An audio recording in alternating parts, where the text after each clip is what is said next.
আসসালামু আলাইকুম বন্ধুরা, সবাই কেমন আছেন? জুয়েল ইলেকট্রনিক্স অ্যান্ড সাউন্ডের পক্ষ থেকে নতুন আরও একটি ভিডিওতে আপনাদেরকে স্বাগতম। আজকে আপনাদেরকে একটু কোর মেজারমেন্ট করে দেখাবো এবং এই মেজারমেন্ট বা এই হিসাবে যদি কাজ নাও হয় বা এর সাথে আপনি কিসের সহযোগিতা নিলে আপনার ট্রান্সফর্মারটা পারফেক্টভাবে আপনি বাঁধতে পারবেন, এই বিষয়টা নিয়ে আজকে একটা আমরা ভিডিও করব।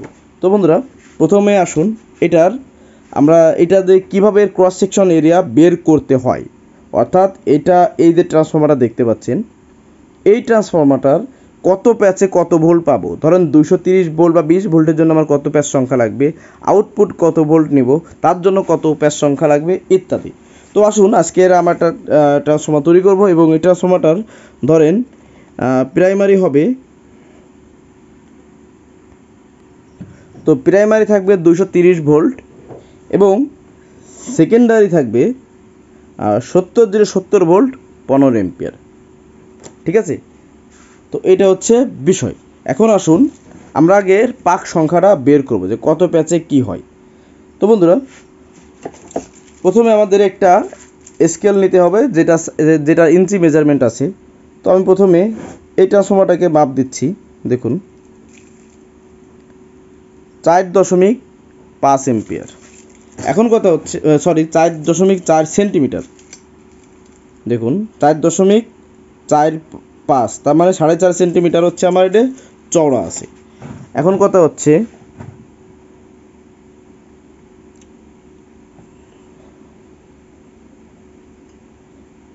প্রস্থ আছে কত আমার 4.5 সেন্টিমিটার। আর এবার হচ্ছে আমাদের দৈর্ঘ্য বের করতে হবে। দৈর্ঘ্য কত আছে দেখি,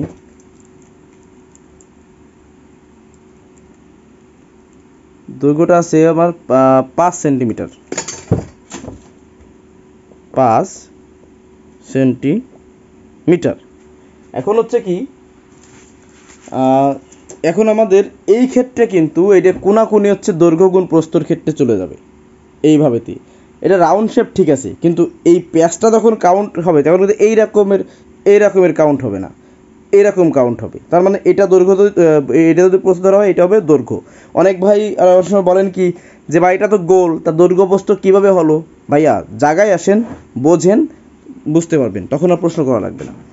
আমার প্যাচটা কিন্তু, আমি আবার বলছি, আমার প্যাচ কিন্তু এইরকম আসতেছে না, এখান থেকে শুরু করে এরকম না, আমার এখান থেকে এরকম আসে সোজাসুজি।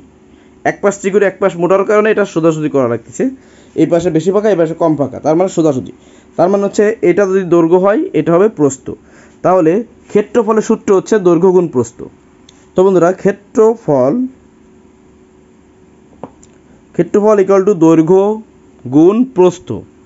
তাহলে আমাদের প্রস্থ পাইছি, এখানে দেখুন 4.5 সেন্টিমিটার গুণ 5 সেন্টিমিটার ইকুয়াল টু কত আসে, 4.5 গুণ 5 ইন্টু 22.5 সেন্টিমিটার। এখন আসুন আমাদের সূত্র কি, দেখুন এই কোডটা সাধারণত সূত্র আমরা ফলো করি, সেটা হচ্ছে 42 সূত্র ইকুয়াল টু 42।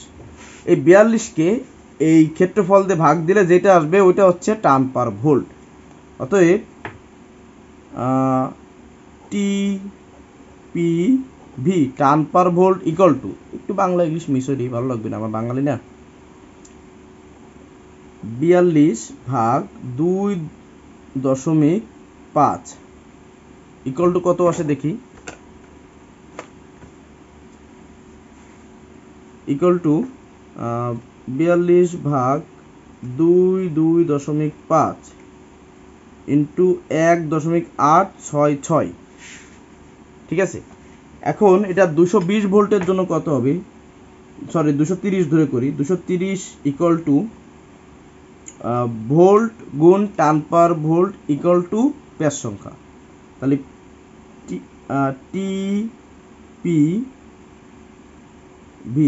এটা দরকার নেই। তাহলে আমাদের 230 ভাগ 1.866, তাহলে 230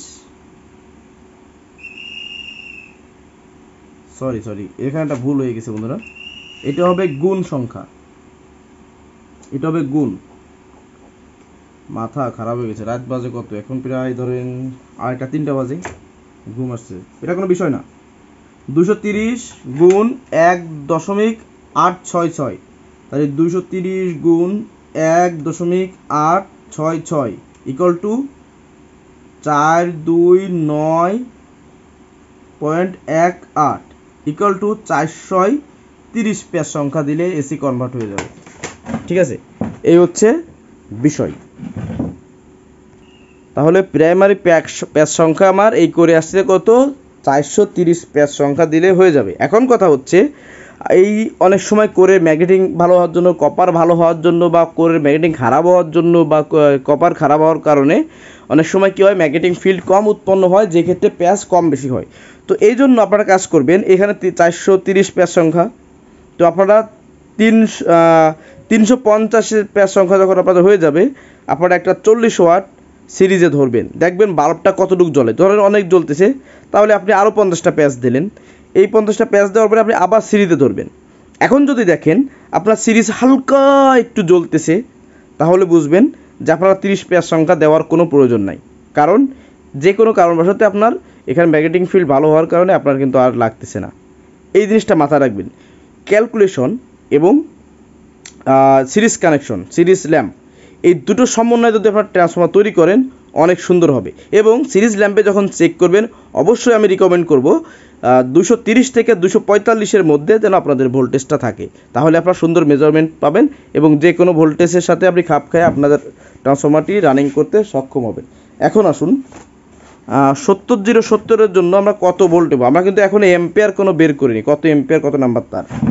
তো 70-070 যদি আপনি বের করতে চান, সেক্ষেত্রে দেখুন 70-0-70-এর জন্য এটাকে গুণ দিতে হবে কত দিয়ে, আমাদের টান পার ভোল্ট যেটা 1.866। এখন আসুন এটা আপনি টোটাল অন্য সিস্টেমে করতে পারেন। দেখেন 70, আপনি যদি শুধু 70-এর সাথে আপনি করতে চান, এখানে দুটো নিয়মই আমি দেখা দিই।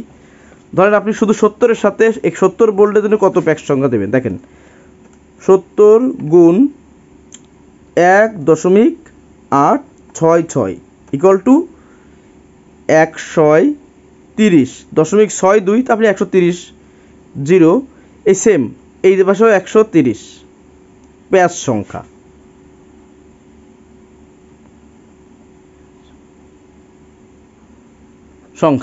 এখন আসুন আপনি এইভাবে না করে অন্যভাবে করতে পারেন। কীরকম, ধরেন এখানে আপনার কত আছে 70-0-70, মানে 70 7 গুণ 140 ভোল্ট, তাহলে এখানে সহজ হিসাব আরেকটা 140 গুণ টান পার ভোল্ট কত 1.866 ইন্টু 261, বা আপনি এখানে 262 ভোল্ট ধরেন, 262 ভোল্ট ধরে এটাকে 2 দিয়ে ভাগ দেন, তাহলে কত আসবে দেন 131। তো আমি তো বাড়ায় ধরছি বলে 131, কমায় ধরছি বলে 30, তাহলে দেখুন এই সেম কেস চলে আসে। তাহলে এখানেও কিন্তু অ্যাভারেজলি 130 প্যাচ সংখ্যা চলে আসবে। এইটা গেল প্যাচ সংখ্যা। এখন আমি কত নাম্বার তার নিব বন্ধুরা, এইটা ডিপেন্ড করবে আপনার কোরের ওয়াট আর আপনি কত ওয়াটের ট্রান্সফর্মার তৈরি করতে চান সেইটার উপরে। তো ধরুন এখন আমি কি আপনাদের একবার দেখা দিই, না ওইটা অন্য কোনো ভিডিওতে আমরা দেখাবো, আজকে আর দেখালাম না। তাহলে আজকে কি হলো 70-0-70 গুণ 1.866, মানে প্যাচ সংখ্যা উপর ডিপেন্ড করে। এবার আসুন আরও একটা কথা যেটা বলতেছিলাম, এইখানে তো আপনি সুটের সাথে সিরিজ কানেকশন মিলালেন, এই সেম কেস এই পাশেও মিলাইতে হবে। ধরুন 130 প্যাচে আপনার আসতে কত ভোল্ট, 70 ভোল্ট। তো সেক্ষেত্রে আপনি একটা কাজ করবেন, আপনি 100 প্যাচ দেওয়ার পরে আপনি সিরিজে মাপ দিবেন যে কত ভোল্ট আসছে। যদি বলেন যে 60 ভোল্ট আসছে, তাহলে বুঝবেন আপনার আরও প্যাচ সংখ্যা দিতে হবে। যদি বলেন যে 70 ভোল্ট চলে আসছে, তাহলে আপনার প্যাচ সংখ্যা দেওয়ার দরকার নেই।